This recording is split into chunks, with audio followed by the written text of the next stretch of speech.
pretty decent early game on it, all things considered. And now, OMG, where do you want to try and take your first pick, and where do you want to try and make this composition? Again, you're on the back foot, but it's not over just yet. It's the beauty of best of threes. It's not a best of one. You can come back into this. Yeah, it seems like, again, OMG are just trying to set up for that Lucian first pick, banning away another AD carry. Heck, they've kept both of those over from the red side, so just showing how much respect they put on Elk's name when he is typically set up to be the primary carry for the side of Ultra Prime. We'll see, do up ban it, or do they opt into another aggressive lane?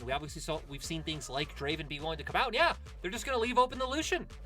I mean, this is a pretty big flex here from Ultra Prime, saying, look, we have no problem leaving this open for you. We've no problem getting that one over to your side. And now, do they have an answer? With OMG almost certainly going to be picking up the Nami to go comboed into this. And now Ultra Prime are saying, okay, well, maybe we can work with the Taliyah, because I'll be honest, Creme did not look comfortable on that pick in the last game. So maybe it's this time it's Ultra Prime to say, look, maybe we can do this better. Maybe we can work with this far more than you can. Yeah, and I think especially for Creme, right? Even if he's looked comfortable in like laning, which he didn't that game, but again, stems from level 1. I think in mid game on a lot of these mages, he just looks like he doesn't know what his role is or how to function in a team fight or how to play around those circumstances. Ultra Prime, though, going towards the Viego, the other standout pick left open other than the Wukong. He has been the most picked juggler so far on this new patch, and it looks like they will just go with the Taliyah. So holding their AD carry for later on, we've kind of hit on what we speculated is like things like Draven are still open. I mean, theoretically, you have things like the Aphelios, but that can be rough, but you can just try to play back in the lane and have that range advantage. They will go for the Ranata, though. Yeah, and it looks like as well, they're trying to just, they've hovered the Taliyah twice now, and it does feel like they're saying, look, we're going to take this if you do not either ban it or pick it away from us. So yeah, maybe a little bit of psychological warfare going on right now between OMG and Ultra Prime, as we do see OMG. I don't see any other world where you don't go for the Nami. The Nami Lucian is such an incredibly powerful duo. I will say there are ways around it. It's not an instant win. Of course, we did see EDG play it in our first day of games. They did lose with it, despite obviously having Viper and Mako on it. So there are ways of playing around it, but again, still an incredibly powerful duo on that bot side.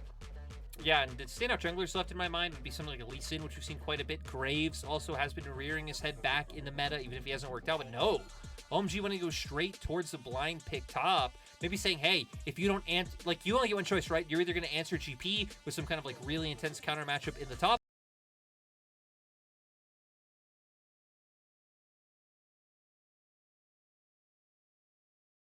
out EDG with that bot lane duo, but obviously OMG banned out the Kalista themselves, so Ultra Prime won't be able to pick that one up. No, it looks like they're going to lock it and load it. They're going to go for the Xayah in that bot side.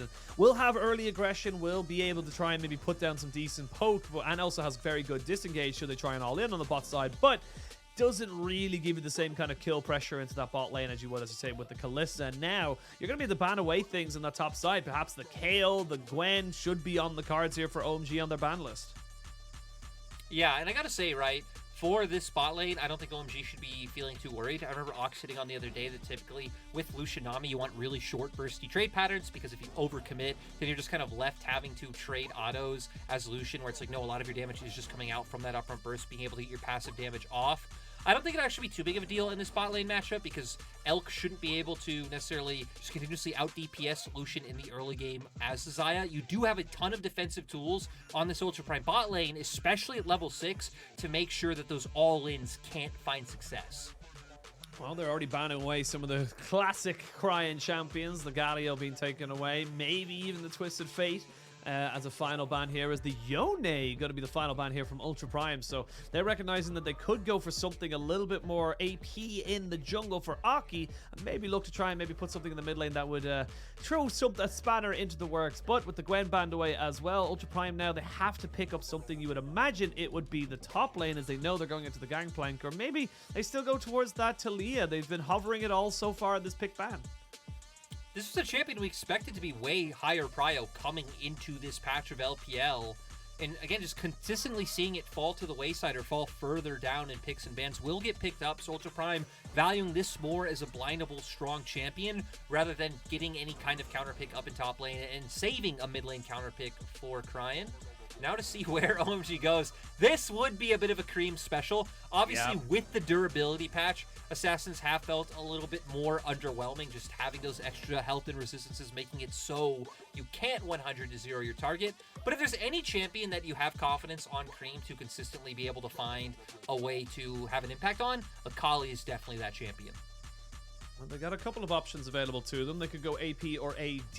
Really, there's a plethora of options available to Aki. And ooh, okay, Zed jungle. Oh wow! Locked in. Oh wow! Right. So they're looking for full assassination right now. I was gonna say, I feel like this comp needs to snowball so hard. You have almost no lockdown, right? You're banking on Jerry hitting a bubble or post 6 with him being able to land the tidal wave, and your comp is all burst. Really having not too much consistent DPS throughout the game. Like, sure, Lucian's still an AD carry, so you'll have some later on. And obviously GP's going to hit like a truck. But again, all burst. Ultra Prime going to be the ones relying on more scaling coming through this time around. Neither team really having much of a front line whatsoever. Hacker going to be a pseudo front line on the side of Ultra Prime, especially once Kayle hits that level 6 mark. You have an ultimate to give him a bit more durability as well, but yeah, I don't know, Sheen. This was going to be a fun one. This was going to be interesting. We have things like the Ranata ultimate able to dissuade a lot of what OMG are looking to do.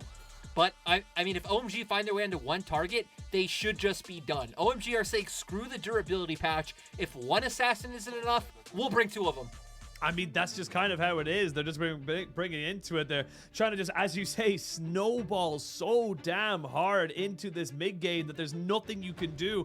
However, if they don't snowball, if they're not able to get into the top on top of people and to move forward from that, they are in so much trouble because that Kayle, the survivability of the Xayah, the Ranata, there's so many ways of dissuading a dive or any kind of engage from the side of OMG that Ultra Prime will be sitting pretty if they get to 15, 20 minutes and they're only even about 2k down, they're still looking fine. Yeah, again, I'm very curious to see how OMG run this composition. We've seen Aki pull out the Zed jungle in spring. I was just double checking that one because I thought he'd played it, but he 100% has. It was only one game and it did end up in a loss. But yeah, I mean, again, I think it's going to be a little bit rougher. You do have a lot of like squishy lanes on the side of Ultra Prime that you can burst down. You expect them to play a lot, especially around the bot side, considering you do have that Lucian Nami, and that's someone that wants to play far forward, wants to look for those aggressive trades. You have a GP versus Kayle on top side. Those are both just going to scale. So a lot of aggression expected to come down towards the bottom half of the map. OMG will be initiating. How will Ultra Prime respond is the big question. Absolutely. We didn't even get to talk about it, but this is, of course, the Kayle for Zoom. Last time we saw it on him was nearly 2 years ago. It was Worlds 2020 was the last time we actually saw him on this pick. And again, with the meta the way it is, and we've seen a couple of interviews from a couple of different players and the Shy and stuff like that to say, like, it's safer, a lot harder to dive, of course, and the durability patches gives them a lot more safety to get up to that level 6 and to become a bit of a nuisance. As Abel is in a lot of trouble here. The handshake is going to force the cleanse out, so already missing a summoner, but will not lose his life. That's still overall nice by Ultra Prime. You commit very little to get a summoner spell trade coming through. Looking across the board at runes, nothing too unexpected coming through. Once again, having Taliyah bring out the first strike. Should be able to get a lot more value out of it than we saw Creme able to in the last game, right? You're going up against a melee mid laner, so you should be proccing that one consistently, getting the gold down, getting the damage. Also, just opening yourself up to the inspiration tree is always nice. We can see he does have he has perfect timing, right? So we'll be able to get that stopwatch, save some gold from having to buy one himself, and be able to make his way to a bit of an early Zhonya's. Yeah, well, Jerry going to find the ward, and he will gladly pick himself that one up. So he's very happy with that particular trade, and it's going to be a solo start for the Zed up in that top lane. And this is the thing, the reason why the Zed jungle works so well right now is that your passive no longer goes on cooldowns for individual monsters, and not only that, you can also get it onto epic monsters as well. So you can get your jungle clear just becomes so much better later on in the game. As we can see now, there's the handshake with no cleanse available. Abel going to be forced to flash away. The exhaust has gone down. As ShiauC, it doesn't matter if he's on Nautilus or if he's on Ranata, he is going to be aggressive all the time. And they knew this bot lane was coming. They left open the Lucian, and they knew how to deal with it. And a lot of it coming down from the level 1 burning the cleanse, right? Because now you're able to throw down that exhaust. Abel can't cleanse it. Beautiful handshake coming out from ShiauC. Now having the recall, Ultra Prime going to try and force in this wave and deny a bit more from Abel. But without his flash, heck, now we can expect to start seeing Hacker paying attention down to this lane, looking for more proactive plays yourself, and beautiful start for Ultra Prime. fantastic for this bot lane. Again, we talked about it at the start of the day as well. This is how Ultra Prime played in spring. This is how we wanted to see them continue to develop, because this is just what they're good at. Elk and ShiauC just getting their advantages in a 2v2, and despite all the durability changes, despite the meta moving away or moving towards less aggressive starts to the game, they're still looking to make that happen. Yeah, and we can see big leads so far for Ultra Prime. ShiauC once again hitting another handshake, but Aki making his way over. Ultra Prime should be fine to be able to get away. But this goes back to us talking about how, I mean, in spring, Ultra Prime wore one of our better bot lanes. I think in recent years, LPL in terms of bot lane talent has definitely been lacking. I think you look much more at our solo lanes as like some of these standout roles on their teams. So kind of leaving that space for the aggression that Elk and ShiauC are typically willing to show does stand out in this league. Yep, absolutely. And I think that even people in the likes of Gala, who, you know, again, time and time again, will always end up just looking exceptional on the international stage in playoffs. He's very much a playoff, you know, kind of clutch button moment kind of guy. Similar to Uzi back in the day, where it's like, during the regular split, not so great. Once it comes to playoffs and internationals, absolutely pops off. But yeah, it has been Ultra Prime showing fantastic move. And this is why I think this, if the Zoom pick can work out for them, if Zoom can come out and be a fantastic top laner for this team, there's a very big question mark of how far can this team go? How high can they climb? Because all of a sudden, you got a good top, a good bottom, a very linear but very solid mid lane. This is a semi-decent team. So we'll see if they can keep going with that momentum. They've got a massive wave pushing in this bot side. Bubble will land, but it's very difficult to get a big, decent trade, especially into Ranata. In the top lane now as well. Looking. Yeah, he's looking for him. We'll catch Shanji out, and they will be able to slow him down as well, force the flash out of him. So good summoner trades here from Ultra Prime. And again, despite the early snowball that we talked about from OMG, it's Ultra Prime setting the pace. Yeah, and I mean, Zoom now going to have, you know, nice bit of minions to be able to pick up. Shanji does have TP to be able to get back to lane and try and force that in and try and deny some CS away from Zoom. Especially with Aki being up towards the side right now. I feel like that's the plan. Have Aki hover around. Just make sure you can start denying Zoom some of this farm. Everything should work out, but oh... Yeah, Aki looking for the aggression. Hacker's going to need to help out his buddy in a second there. We'll lose about 4 mini-minions there off of his Krugs as the first tower plate does go down, as Shanji just using the power of the Gangplank to push in the Kayle. And this is kind of par for the course. So you're not really in any way to defend yourself until at least level 6 here as the Kayle, when you gain a little bit of range once you stack up that passive. So is just going to be a little bit of a tough time there for Zoom. He's not falling too far behind though, so I don't think he's going to be upset with how the trades have gone so far. Yeah, I'm curious to see where he goes with build, right? Because we've had, I think, a couple of AD Kales come out. I remember the Shy was one of them. We also had someone else go that route, but also have had some, you know, standard AP Kales. I definitely like AP Kayle a bit more. I feel like if you go AD Kayle, you just completely lose benefit of your W.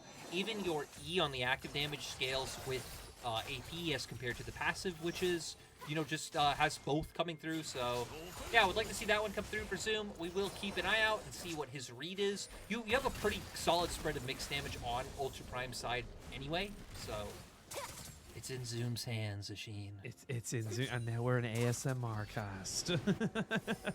Well, see now we're at the side of... Oh, Aki goes over, but has to immediately shadow himself back out as he recognizes the dragon had been procced. But we talked about the snowball. We talked about how we wanted to see OMG getting a big advantage and stuff like that. Level 6s are starting to come out here for Creme. We should see Shanji picking up his very soon as well. Where do you want to see them focus? Where does the snowball come from after bot lane honestly just got mitigated and completely nullified there by Elk and ShiauC? I feel like it still has to be bought. I mean, you have the cannon barrage and top side to be able to help out. Again, you all in on this Lucian Nami. If Lucian Nami doesn't get ahead, it can feel extremely hard to be able to find advantages. You are so short range. Sure, you'll pick up the Gale Force and still be able to look for the burst, but if the enemy AD carry and enemy bot lane is ahead of you, that gets even harder. You factor in just facing a Xayah. She can ult out. Having ShiauC, who can, you know, throw out his ultimate and make you turn on each other. I feel like if you don't get the spot lane going, it will be impossible for them to be able to find an impact in this game later on, barring, you know, big mistakes coming out from Ultra Prime. Well, right now, Ultra Prime are playing pretty well at the moment. We'll see Shanji using the fruits of the rift to get himself over the wall, bit of extra health and mana, and keep himself sustained in this top side. But now Aki has an opportunity here to maybe work for something, but Creme's been spotted on a ward roaming up towards this top side, so already Zoom, respecting the fact that the Akali's no longer on vision, backs himself away. The bubble lands on the bot side as Elk immediately cleanses off the exhaust. Sorry, Abel cleanses the exhaust from Elk, and we do see more trading in this bot side. ShiauC a little bit worse for wear, and as the Ranata, you're very, very much waiting for this, but there's going to be level 6. Jerry hits it first. They're able to get himself the tidal wave alongside the cannon barrage, and that's going to be a nice first blood for OMG. Heavy trading not working in Ultra Prime's favor. Like you said, tidal wave able to come out from Jerry. We need to remember, he was picking up some solo XP earlier on in the game when Abel did go down and die. So, able to find a return kill now. Should be able to get some resets off of that. Now I want to see who goes for the Rift Herald, right? We're past 8 minutes in the game. We see Aki hovering around right now, but ShiauC making his way through mid, and Ultra Prime actually hovering around towards Dragon. Oh, Hacker just got jumped on there by Creme, but Cryin is in a position, as is ShiauC, to defend him, and Creme is just taking about half his HP there, and will have to just completely back away, you feel, from this fight, and as well as the Rift Herald, because don't have priority in mid anymore, so they're going to have to wait for Shelly to reset. She's already chased back Aki, who's just going to take away his Gromp, but now Ultra Prime, they have control over this top side. They're not even going to go for the Rift Herald just yet. They're going to try and see if they can bait somebody in and maybe get a handshake to catch them out. I gotta say, I love that Creme's like, yeah, you know this new pseudo-rework Taliyah whose E now stuns people who dash through her rocks? You know, I'm playing this champion with 2 dashes. I don't care. Like, just complete confidence that he will be able to find an impact on this Akali. But Jerry, oh no! There's the hostile takeover underneath the tower! And Jerry gets taken out by Cryin. Nicely done there by ShiauC. And is the difference in having your ult and not having your ult? The tidal wave was still down. You can't really fully disengage. And that's just a really smart play from Ultra Prime. Yeah, Ultra Prime playing with Fog of War. OMG still wanting to contest the objective. They had Abel pushing in bot. They thought, hey, if we can buy a bit of time, bring him over. You can see him coming up now. And OMG still going with the same game plan. They want to contest this Herald. But Ultra Prime at 5 members strong.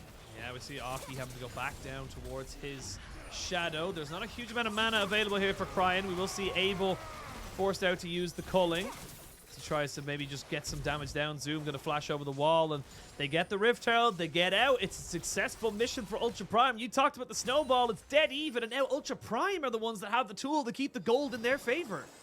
Yeah, critically for Ultra Prime, why they didn't want to take that fight. ShiauC having almost no mana. He doesn't have his ultimate available. Hacker also didn't have ult as well, which, right, is like the majority of Viego's power, being able to get those resets, get those extra cooldowns, extend the fight with the extra charge of your ult that you get. Despite the fact that OMG also didn't have cooldowns, OMG, I think, definitely were in a bit more of a favorable position had they been able to find an engage. And, you know, despite you talking up Ultra Prime and the lead they've been able to find kind of being nice, maybe not a gold lead, but at least a lead with that Rift Herald, they will be able to find pressure somewhere. Shanji getting a nice bit of damage dealt to this turret can be huge. Yeah, ShiauC has got Hacker with him, so they should be able to keep him safe. Doesn't want to fully commit to try and take that ward, though, because it will very much not be worth it should he give up his life to the Akali. And Triforce now finished up to Shanji. Like you mentioned, having that little bit of extra gold from the plates means that he's able to get himself back into lane and has an awful lot of power to kind of work with. As Elk does land the root, gets the exhaust down as well, but he's in a lot of trouble here. Has to let the feathers fly as he just trades it all back. And Aki's coming. Aki is coming, but as is Hacker. So they've got 2 junglers coming in on top of this one here. Both teams wanting to make something happen, but it's very, very difficult to really catch out a Ranata and a Xayah even without either of their ultimates. They just back away. They're going to take away the dragon and keep that objective for themselves. That's Ultra Prime having to pivot to the opposite side.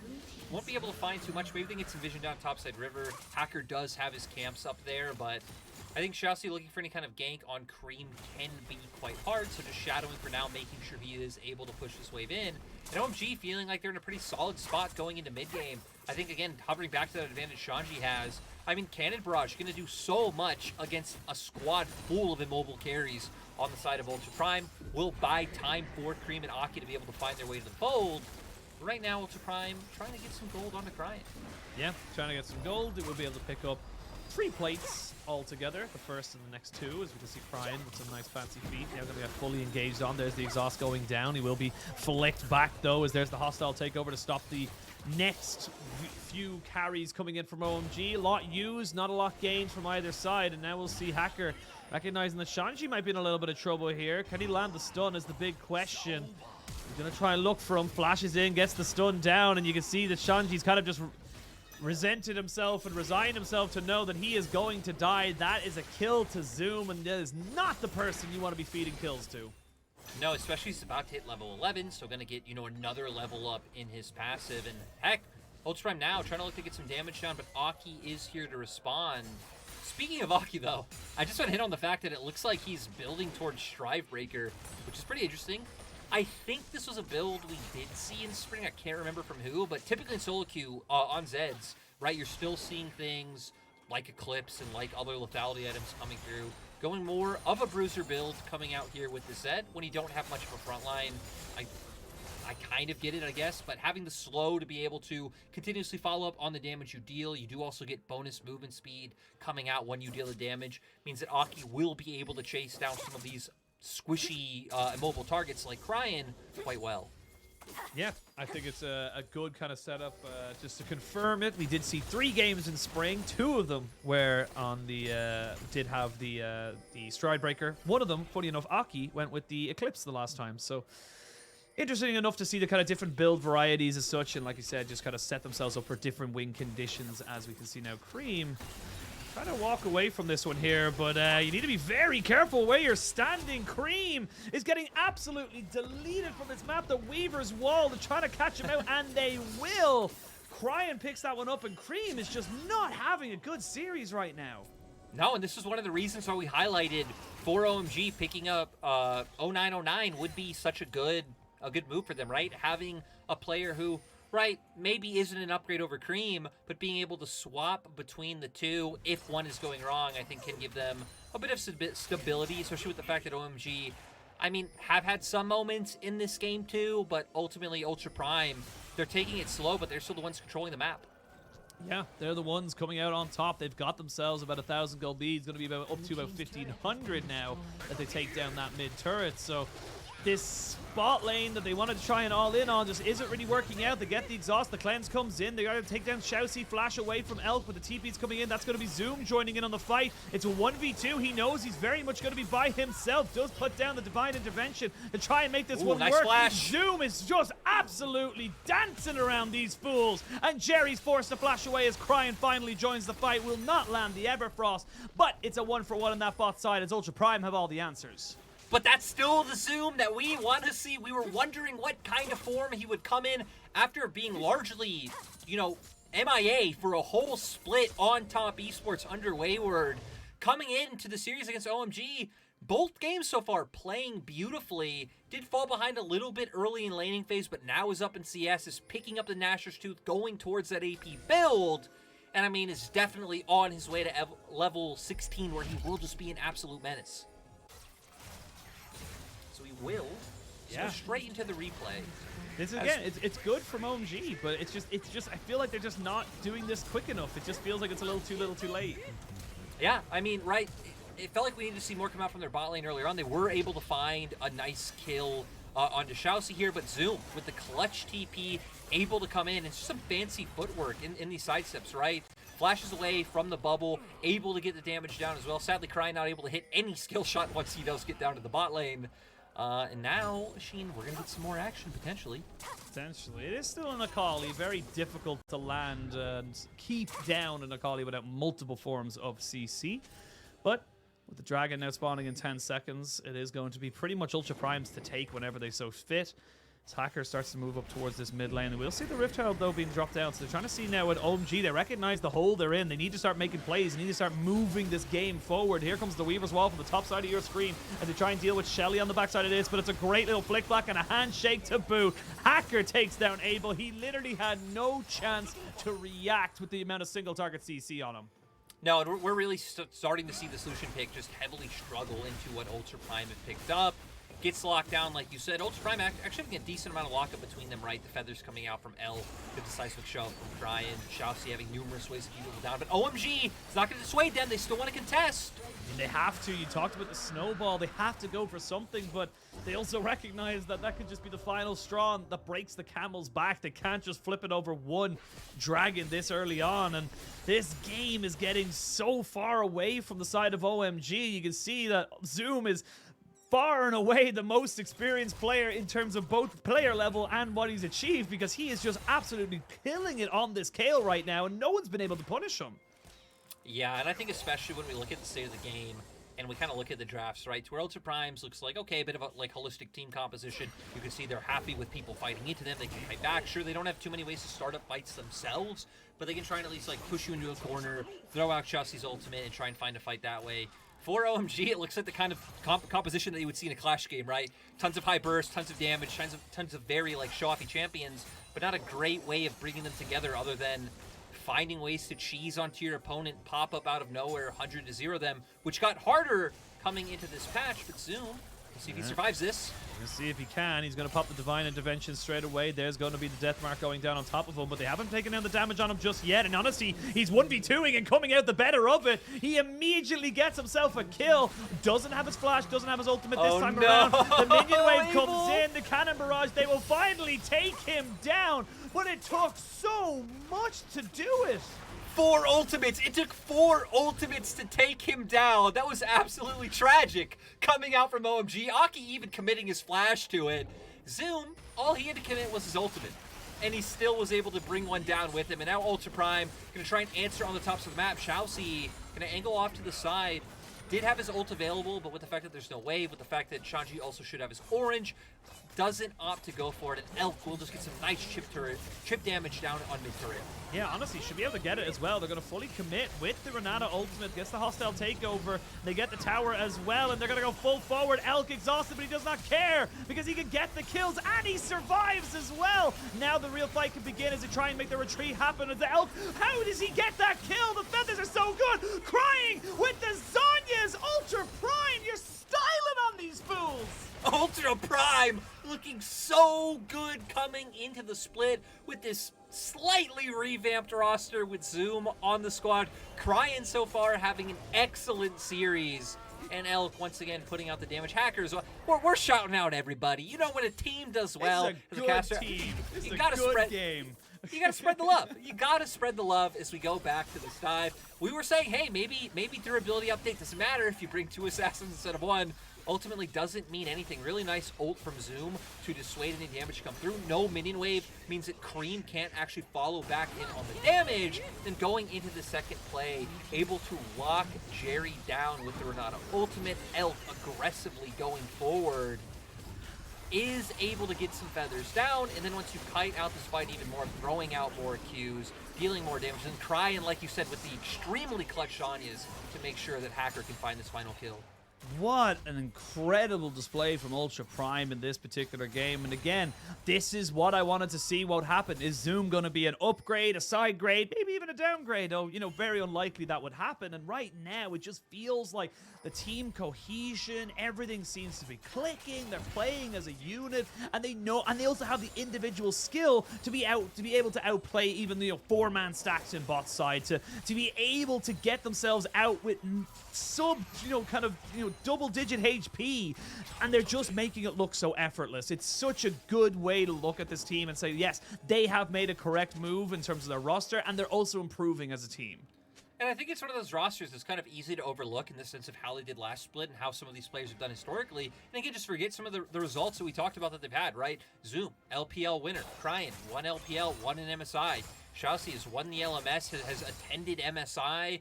Like, these players have gone to the biggest stages of them all. Again, typically a lot of them as more secondary carries or role players on their squads, but heck, it seems like this could be a good formation for their side to get everything strong. And, you know, talking about being strong, Collector now picked up for Elk. Cryin on 3 items. Did go the build I much prefer on Xayah, which is you pick up Archangels because you do feel very heavily mana reliant. ShiauC.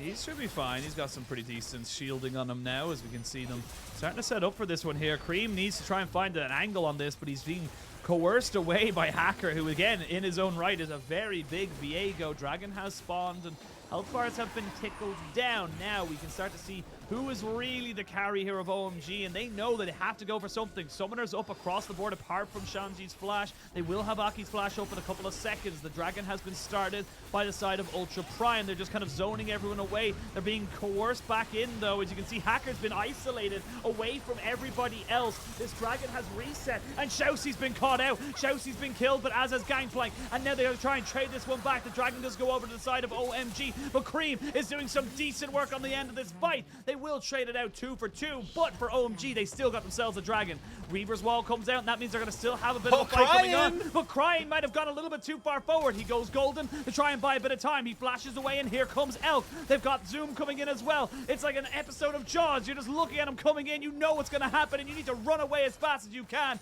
But unfortunately for Aki, he's on the wrong side of the rift, and he is going to be eaten up, taken down, and given to our Lord and Savior. That is the late game Kayle, and that is going to be an easy win here for the side of Ultra Prime. Yes, they lose the Dragon, but they gain so much on the back of it. No, Never mind. Aki with this Zed just moving so fast. He's got so many ways of getting away, but does ShiauC get this kill?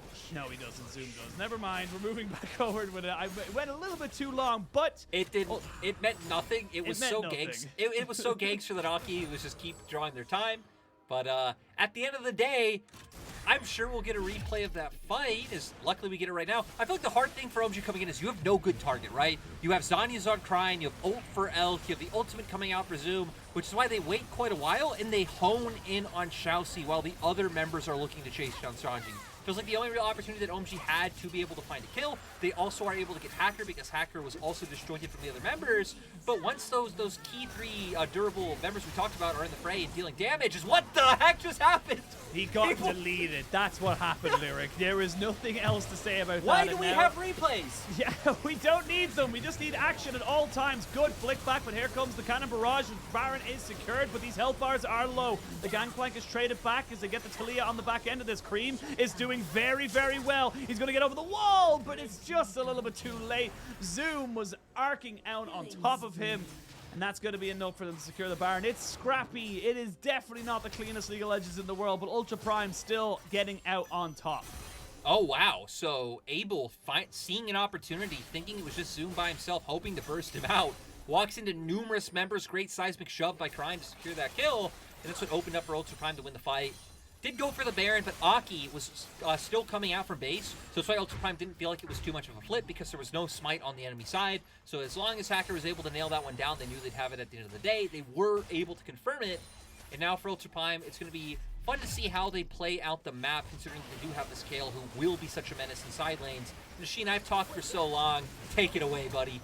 I mean, this is just such a good opportunity for the side of Ultra Prime, but again, the execution's a little bit scrappy, a little bit botched there. You can see 3 kills going over right at the end of it, so you're only getting 2 Baron buffs out of this, so I don't see OMG being too unhappy with the trade they got for it. They knew they were losing the Baron regardless, but it is a level 16 Kayle, and now Creme trying to go for something immediately gets handshook into a deal he did not want. He did not read the fine print, Lyric, and he's gotten done in by the contract, and now they're going to try and get this fight going, but it's actually Hacker who goes a little bit too far forward. Aki trying to find something on the backside of this one, but look at Cryin, look at Elk. They're just too damn big, and of course, the level 16 Kayle, our Lord and Savior of the late game, is here to end the game as Ultra Prime looking like they're going to have the perfect start to the LPL Summer 2022.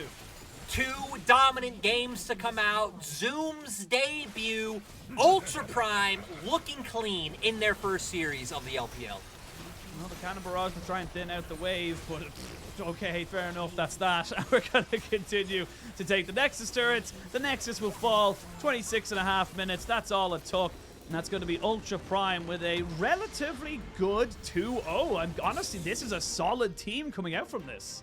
Yeah, I'm happy to see this Ultra Prime team come out with such a good debut. I think it's like kind of easy to look at this and be like, oh, they're just playing against OMG, not one of the top teams. But still, OMG were a middle of the pack team, and when you're coming like Ultra Prime, who was also a middle of the pack team in spring, 11th and 12th. Yeah,